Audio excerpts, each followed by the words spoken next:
And so our first item for you this week comes from UKIP Daily, and this is entitled The Brexit Negotiations, an Alternative View. And I've included this because it's rather close to how I think our Brexit negotiations should work. As with all our pieces, to visit the original site, if you're online you can just click through. And if you like what you see there, why not subscribe to them directly? Enjoy. From UKIPdaily.com, The Brexit Negotiations, an Alternative View, by Philip Smith, published 23rd of September 2016. The government says that it's preparing the way for our negotiations to leave the EU, but these will be long and complicated, and the Article 50 notice cannot be delivered until the time is right. This position looks awfully like prevarication and foot-dragging, whilst they are desperately looking for some excuse to overturn the referendum decision. At the moment, our government is allowing the EU to call the tune, and these proposed negotiations will start from the position we're in now, and negotiate some sort of agreement from that point. I believe that this is the wrong attitude, and we should begin negotiations from a different point. What I believe our government should do is to deliver Article 50 notice immediately, and say to the EU that in 2 years' time we will return to our pre-1973 position, no matter what, and that we're willing to negotiate from that position only. Tariff-free trade would be the prominent subject for negotiation, as would be financial service access.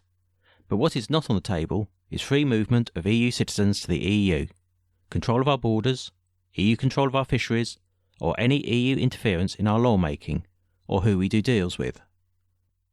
There will be a whole lot of horse trading that can be done on a wide variety of subjects. But if we decide not to discuss anything, then it remains in the position it was before 1973, and it will be our decision what we decide to discuss. EU law consists of the treaties which themselves authorise the creation of regulations, directives and decisions. A regulation is a law in itself and is directly effective throughout the EU. A directive is a bit more sneaky and has to be incorporated into national law of all member states. But the member states get to choose how they do it. A decision is directly effective on those to whom it is addressed. As far as the EU law that is already in use here, our position should be that we will accept the effectiveness of all the regulations, directives and decisions that are in force at the time of the Article 50 notice. And the UK Act of Parliament implementing this should specify the specific numbers of the last legislative items to be effective. The Act should also contain a sunset clause that specifies the date when any EU law loses its effectiveness in British law, unless it has been incorporated into British law by Parliament. This will give the government a set time to review EU legislation and decide whether to keep it, amend it or repeal it. The other thing that the Act of Parliament must do is to repeal the European Communities Act 1972, which is the act that makes EU law effective in the UK.